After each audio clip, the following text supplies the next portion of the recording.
We are live, Family Home Church. How are you doing tonight, Family Home Church? Smile, DC.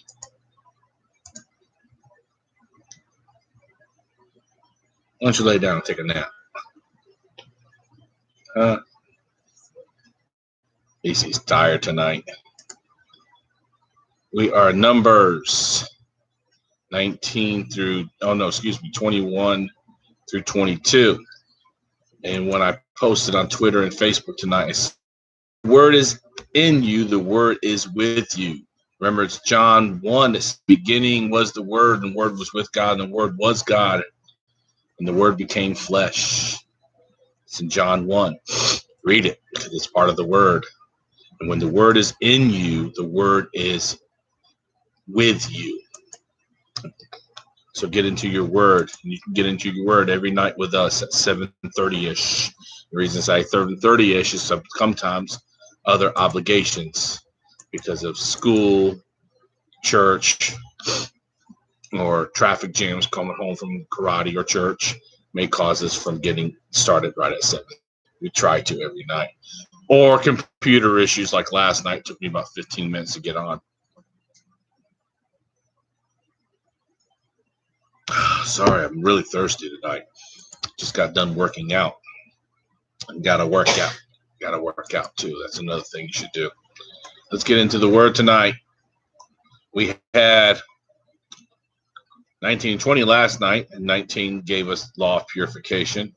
20 gave us Moses. He made a boo-boo, him and Aaron, an error, and God was upset with them. So he told them, you're not going into the kingdom. You're not going to the land I promised either more.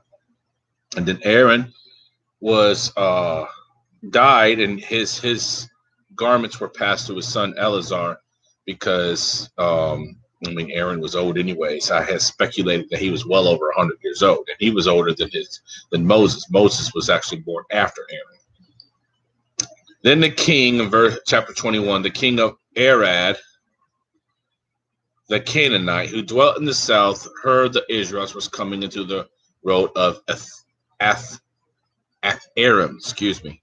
Then he fought against Israel, took some of them prisoners. So Israel made a vow to the Lord and said, if you will indeed deliver these people into my hand, then I will utterly destroy their cities. And the Lord listened to the voice of Israel and delivered the Canaanites, and they utterly destroyed them and their cities. So the name of the place was called Hormah. Then they journeyed from Mount Hor by the way of the Red Sea to go around the land of Edom. And the soul of the people became very discouraged on the way. And the people spoke against God and Moses. Why have you brought us out? Every time they get discouraged and upset, what do they say? Why have you brought us up out of Egypt to die in the wilderness? Okay, let's go back a few years, many years. The man of God, the angel of the Lord came to Abraham, said he's going to destroy Sodom and Gomorrah. Let's do a quick review. Abraham said, if there's at least 10 righteous, started with 50, went down to 40, or 45, 40, 30, 20, all the way down to 10. And all he found was Lot was righteous, and his 2 daughters and his wife were the only 4 that actually escaped from Sodom and Gomorrah's destruction. But what happened? Lot's wife turned and looked at Sodom and Gomorrah, and she turned it to salt. And in a sermon I've heard, this is kind of the same thing. They keep turning back to what their comfortable life was. And what I'm going to say about that is don't turn to what your comfortable life is if God is sending you on another path. Maybe we're preaching to ourselves tonight, Kay. I don't know. Because it's not me that's saying this. This came to me as I didn't even realize what we were going to read today. And it's like, I think he's telling us something. I don't know. We'll figure it out in a few days, guys. We got something we're finding out maybe tomorrow that might change us for better. Maybe, hopefully. We don't know. But anyways, Don't look back. If God sets you on a path, don't look back. And that's the message that I get from here. That's the message I get from when I read about Lot and his wife, because she looked back because her home was comfortable. They were slaves, yes, but their home was comfortable. They got food. They got a daily allowance of food. It was harsh, but it wasn't so hard. It wasn't. A lot of people depict them being beaten and whipped on, which in some cases there was whippings and beatings, I'm sure. However, they even mentioned it in a couple scriptures where they said we were giving fish, we were giving pomegranates, we were giving food. It wasn't just that they drank bread and water all day like a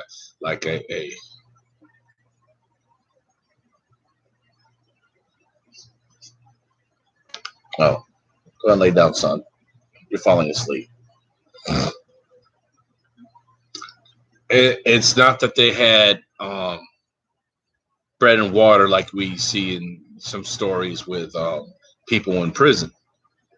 They actually had decent food to eat as slaves. But so they're like, why are we out of Egypt to die in the wilderness? For there is no food and no water, and our soul loathes this worthless bread. So the Lord sent fiery serpents among the people, and they bit the people, and many people of Israel died. Therefore the people came to Moses and said, we have sinned, for we have spoken against the Lord and against you. Pray that the Lord have taken away the serpents from us. So Moses prayed for the people. Here's the story on that. There's many people I see on Facebook, especially. I'm not on Twitter that often. I'm on Twitter mostly just to try to get people to learn about these sessions. But I see a lot of people complaining, and they're backbiting, and they're fighting, and they're saying things bad against our president and against our government and against this and against that. And some of the things they're saying are very true, but at the same time, it's like these guys here. You were promised, and you were thinking that certain officials, certain people were going to be in the government, and they're not. And maybe this is God's serpent coming in to bite you, to realize you have sinned. Now, I'm not calling the president a serpent. Don't mix the words that I'm saying. But if you're going through something, there might be the serpent coming after you, biting you. And maybe you need to realize you've sinned. That's when I realized, when I had to live at this house for the last 5, 6 some years, that maybe this is my serpent. This area where there's me having to, and I'm just going to show you all real second. I don't know if you can actually see that. Those are my cameras. You probably can't really see them because they look from what my angle, they look kind of, those are only 4 out of the 16 I have. Those 4 actually depict what needs to be seen at the neighbor's house. Mine is about 2 more. I got 2 other cameras that point to the back area. And the reason is because of drug dealings going on there, because of issues with illegal activity all the time. I've actually had to call the owner or one of the owners of the house several times to try to get them out of there. And they promised me once his truck is fixed, he's going to pull that crap that's out there out. I said the word crap on my spiritual guidance. But maybe that is the serpent that came after me to bite me, so I could realize that I have sinned and need a good God. And a lot of the mess I'm talking about happened about a year and a half, about 2.5 years ago. It started 2.5, 3 years ago. And that's when we started getting back into the word. It was about that time. I started playing Christian music all the time, and my radio has issues, so I can't play it right now. But we used to play Christian music outside all the time. We were praying more. We were getting in the word more. And some of those serpents are in jail.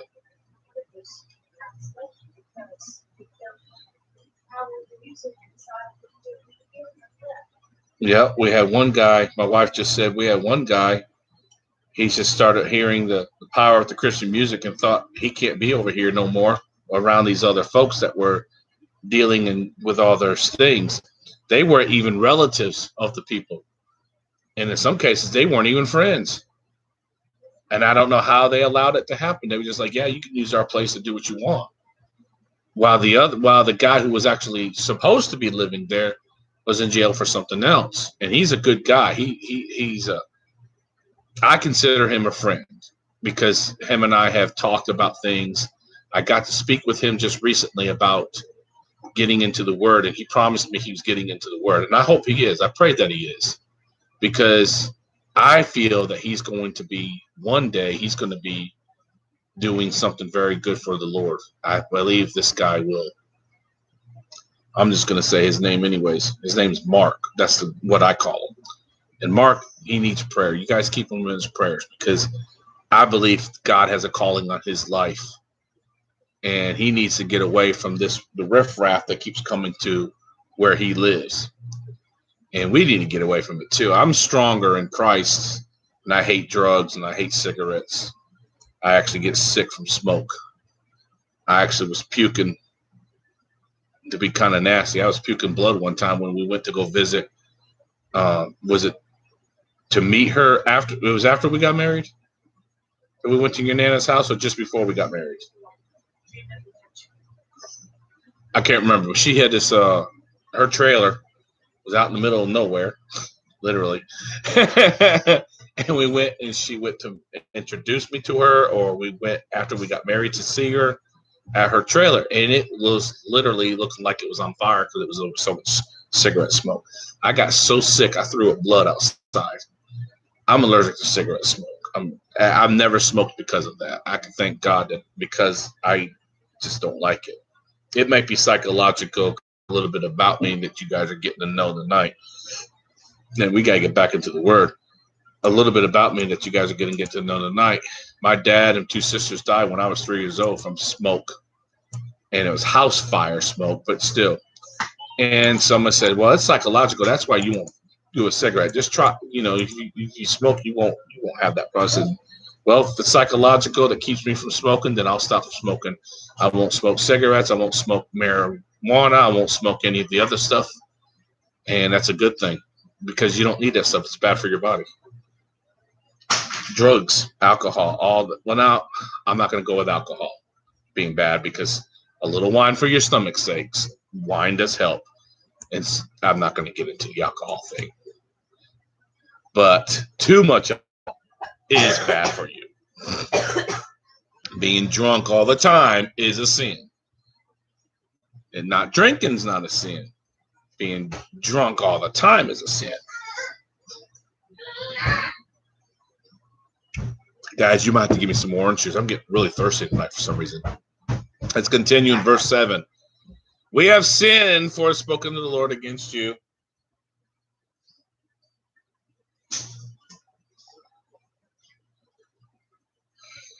Help me see what's going on. So Moses prayed for the people. Why do I just want to park in front of my driveway?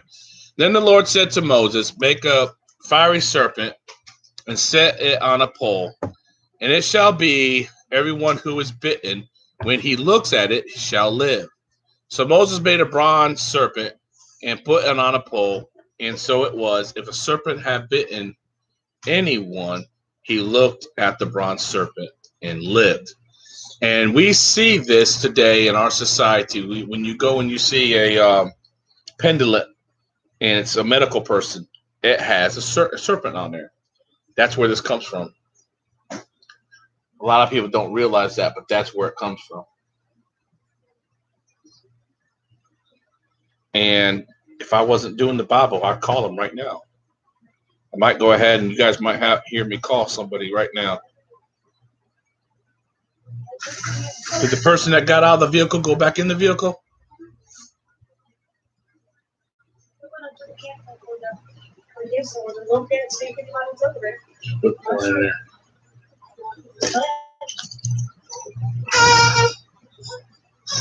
All right.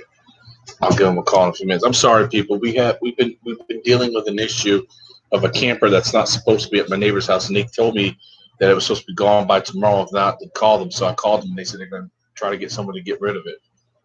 They're gonna find out who's supposed to be getting rid of it and tell them to get rid of it and get rid of it now. It's a long story, but a granddaughter said they could park it there, and the granddaughter had no right to do so. That's all I can say about that. Let's continue with this and try to hope that no more disturbances happen. That's why we need to move, people. We need another job. I mean, we need another job. That's why we need to move out of this neighborhood into another neighborhood in Mobile, get back in the West Mobile if possible or something. I miss West Mobile area. I like Schillinger Road Walmart. I don't like Walmart in Tillman's Corner. They're a bunch of, I don't know, people. Now let's continue because I'm way out of subject, and I apologize for that. Just do that again if you see anything, okay? Now the children, verse 10. Now the children of Israel moved onto the camp. Now here's the thing about the serpent. I can't show you a picture of it. Well, maybe I can. But that what we see in that's it's medical. You'll see like in the military, medical people in the military will have it. You'll see it in hospitals. You'll see it in doctors' offices, and doctors are pens that have the medicals.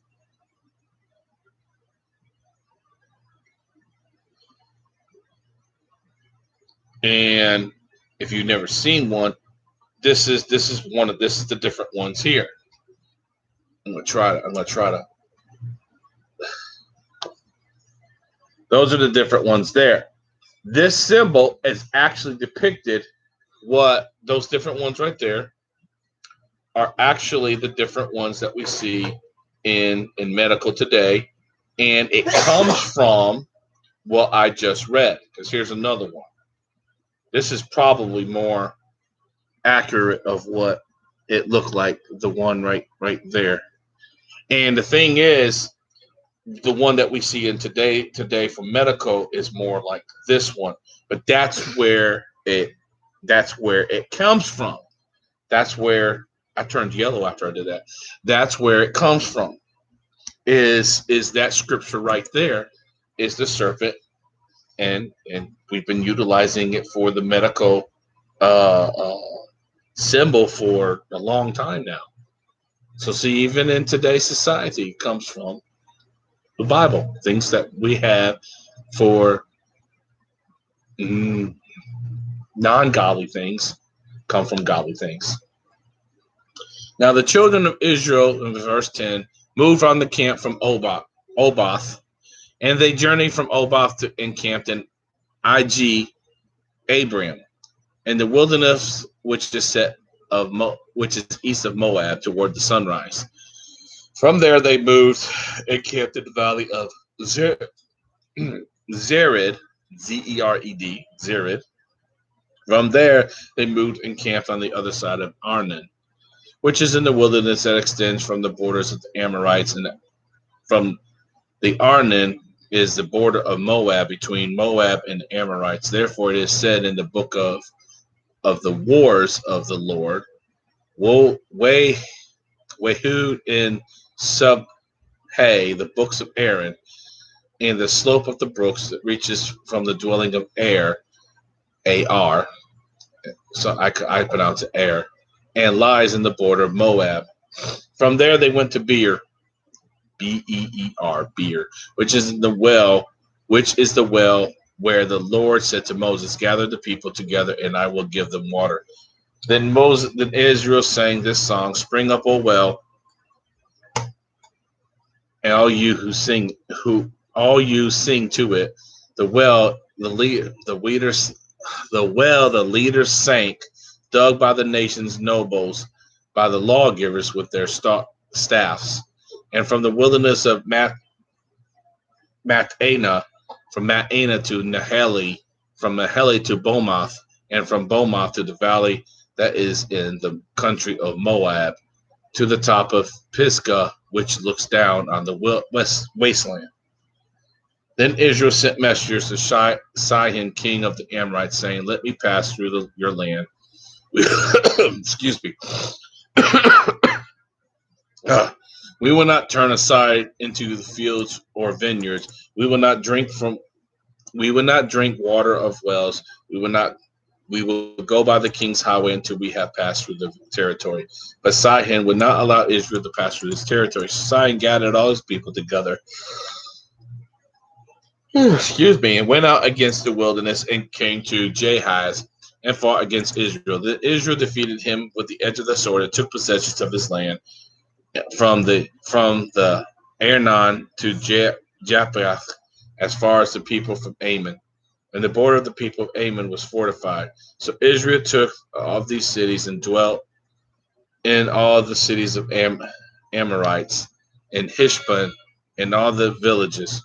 For Heshbon was in the city of Sihon, king of the Amorites, who had fought against the former king of Moab. And he had all his land as far as Arnon. Therefore, those who spoke in Proverbs say, excuse me, so thirsty all of a sudden. Come to Heshbon, let it build. Let the city of Sihon be repaired.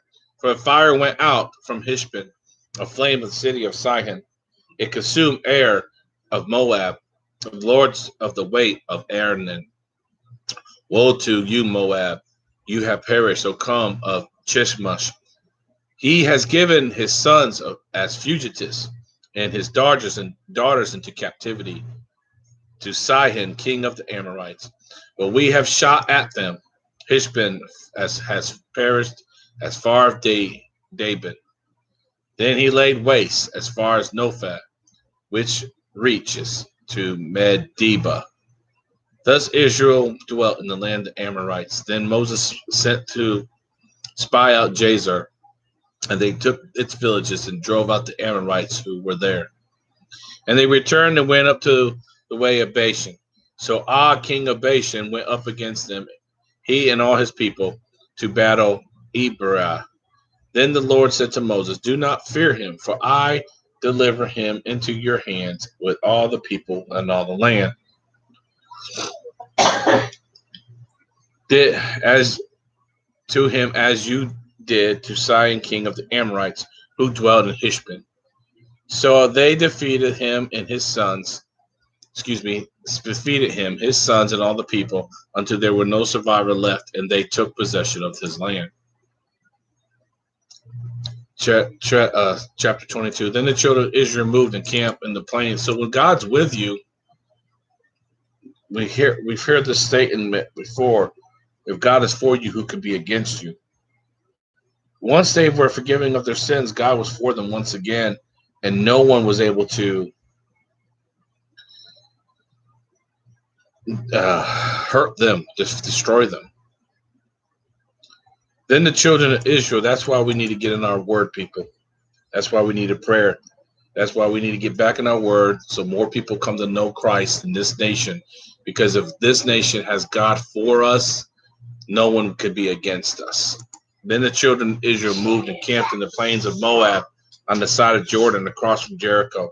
Now Balak, the son of Zippor, saw that the Israel had done to the Amorites, and Moab was exceedingly afraid of the people because they were many, and Moab was sick with dread because of the children of Israel. So Moab said to the elders of Midian, now this company will lick up everything around us as an ox licks up the grass of the field. And Balak, the son of Zippor, was king of the Moabites at that time. Then he sent messengers to Balaam, the son of Beor, at Pithron, which is near the river in the land, the sons of his people, and called them, saying, look, a people has come from Egypt. See, they covered the face of the earth and settling next to me. Therefore, please come at once, curse these people for me, and for they are too mighty for me. Perhaps I shall be able to defeat them and drive them out of the land. For I know that he whom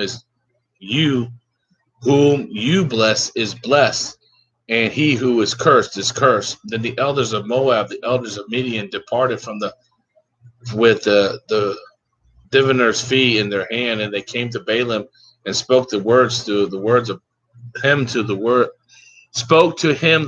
Balak.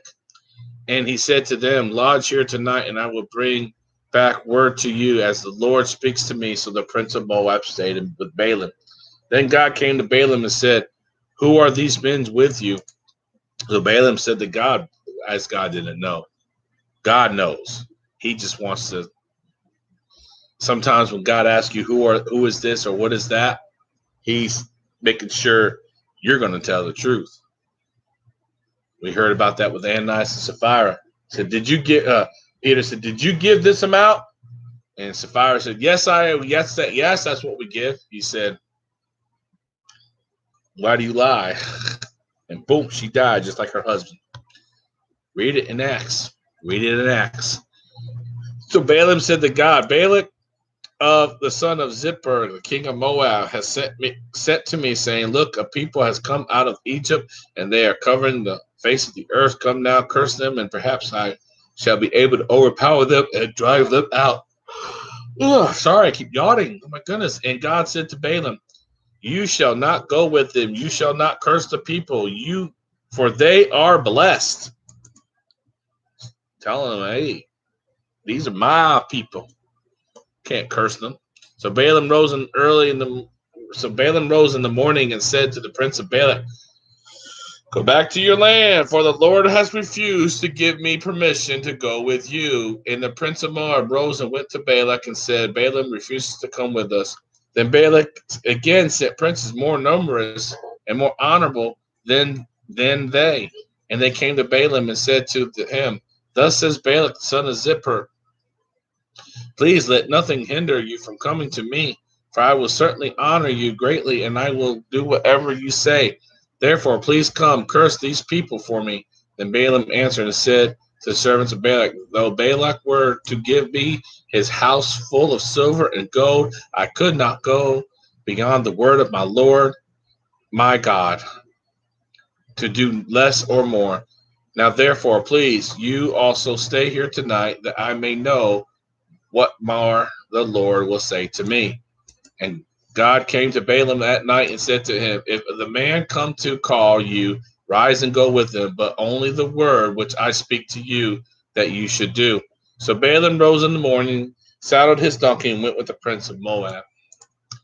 Then God's anger was aroused because he went, and the angel of the Lord took his stand in the way of an adversary against him. And he was riding on his donkey, and two servants were with him. Now the donkey saw the angel of the Lord standing in the way with his drawn sword in his hand, and the donkey turned aside out of the way and went into the field. So Balaam struck the donkey and turned her back onto the road. And the angel of the Lord stood in a narrow path between the vineyards, with the wall on the side and the wall on that side. And when the donkey saw the angel of the Lord, she pushed herself against the wall and crushed Balaam's foot against the wall, so he struck her again. Then the angel of the Lord went further and stood in a narrow place.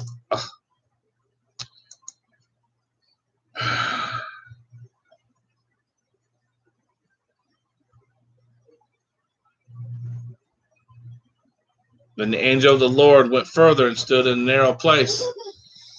And there was no way to turn to the right or to the left. And the donkey saw the angel of the Lord. She lay down under Balaam. So Balaam anger was aroused, and he struck the donkey with his staff. Then the Lord opened the mouth of the donkey and said, Balaam, what have I done to you that you have struck me with these 3 times? The donkey spoke. Says, hey, donkeys can speak. And Balaam said to the donkey, because you have abused me, I wish there was a sword in my hand, for now I would kill you. Now get this, people. What would you have done if one of your animals suddenly said, why have you struck me these 3 times? I would have been like, I would have spoke back to it. I would have been like, what the? God, are you speaking through this? I mean, if you're a man of God, you would say, God, have you spoken through this? If you're not a man of God, you would have been like, what the? And, or ran off or something, or killed the thing or something. I don't know. or try to capture it and bring it to other people so they can. But no, he goes and straight up and talks to him. That's like I'm talking to you guys. He just talks to him. So the donkey said to Balaam, am I not your donkey on which you have ridden? And ever since I have become yours to this day, was I ever disposed to do this to you? And he said, no. Then the Lord opened Balaam's eyes, and he saw the angel of the Lord standing in the way with his drawn sword in his hand. And he bowed his head and fell flat on his face. And the angel of the Lord said to him, why have you struck your donkey these 3 times? Behold, I have come out to stand against you, because your ways perverse before me. The donkey saw me and turned aside from me these 3 times. If you had not turned aside from me, surely I would also have killed you by now and let her live. And Balaam said to the angel of the Lord, I have sinned, for I did not know you stood in the way against me. Now therefore, if this pleases you, I will turn back. And the angel of the Lord said to Balaam, go with the men, but only the word that I speak to you, that you shall speak. So Balaam went into the prince of Balak. Now when Balak heard that Balaam was coming, he went out to meet him in the city of Moab, which is in the border at Arnon, the border of the territory. Then Balak said to Balaam, excuse me, sorry. Did I not earnestly send for you, calling you? Why did you not come to me? Am I not able to be honored? Am I not able to honor you? And Balaam said to Balak, look, I have come to you. Now have I any power at all to say, oh Lord Jesus, help me.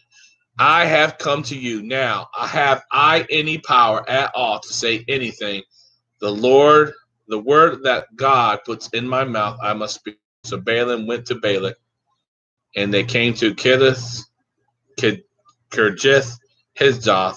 Then Balak offered oxen and sheep, and he sent some to Balaam and to the princes who were with him. So it was on the next day that Balak told Balaam and brought him up to the high places of Baal, that from there he might observe the extent of the people. And you'll have to come back tomorrow. Same time, same channel, to hear what Balaam says to Balak. And see, what's going on here is Balak is a worshiper of the Baals, a false god.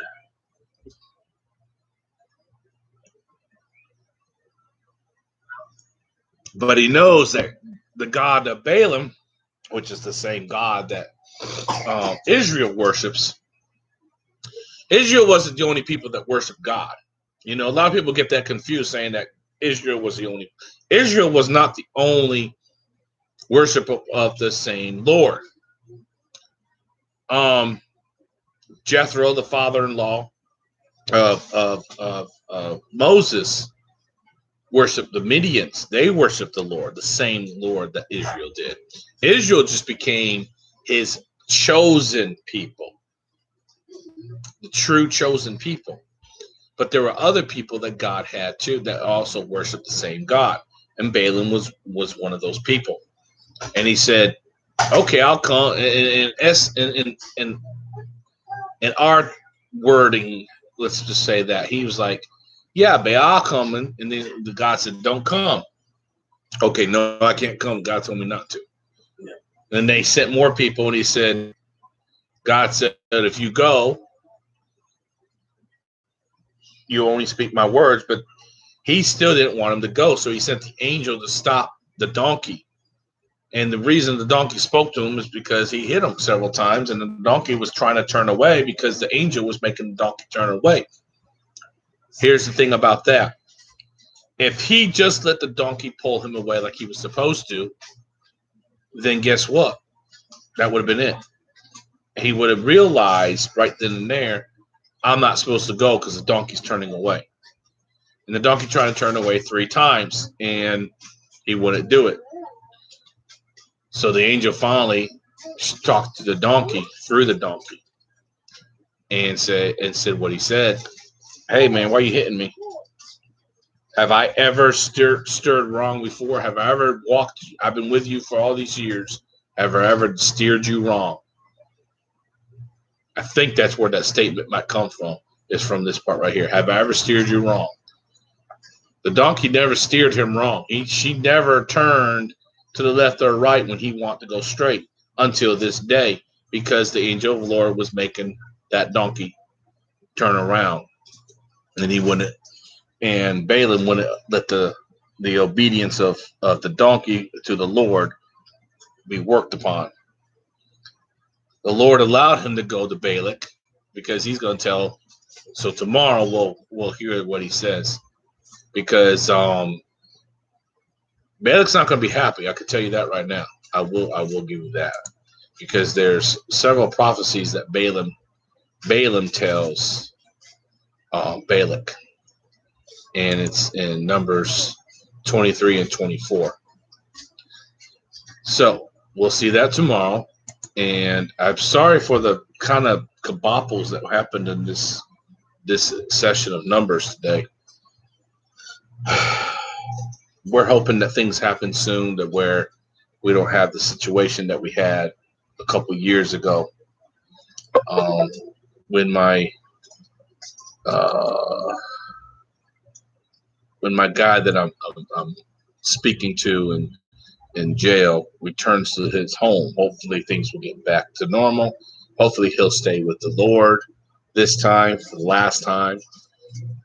He's one of those that you really have to till the ground really hard. He's not a soft, easy tilling ground. He's a hard ground. And there's another pastor who has been speaking with him for years, and I told that same pastor, I said, Pastor Mike, this is one of those hard grounds that you really got to work on. You got to keep watering and keep putting fertilizer and keep putting pesticides. And that's what these people are. These are the creatures and the bugs and the flies that eat this is the agricultural analogy.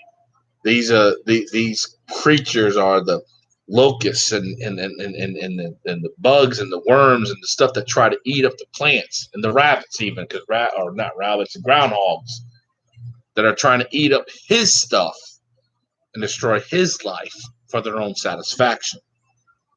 And that's what they've been doing to him for the last few years, and that's why he's in jail. They're not, because they turn it around on him and get him in trouble. Now, he wasn't one of those that was in the wrong place at the wrong time. They convinced him to do things, and he thought it would help him financially, quick fix money. And that's what the problem is. A lot of people out there, young people especially, they want a quick fix. Not just young people. I'm 47. I'm starting to call 20-year-olds young people. I never thought I would do that. When I was in my 20s, like when I'm in my 50s, 40s, and 50s, I won't call these people my age young people. And yeah, now I'm doing it. But we have to be steadfast and hard and earnest on getting into prayer and getting into the word, so these people will learn and do the right things and not commit these crimes and not commit these. And there's so much happening today that we're seeing so much lawlessness happening today because it's supposed to. But we can work it to where it doesn't happen for our neighbors and for our families and for our children. And that's why it's so important for us to get into the word daily. So important to get into the word daily. So that's why I do this. That's why we continue to do this.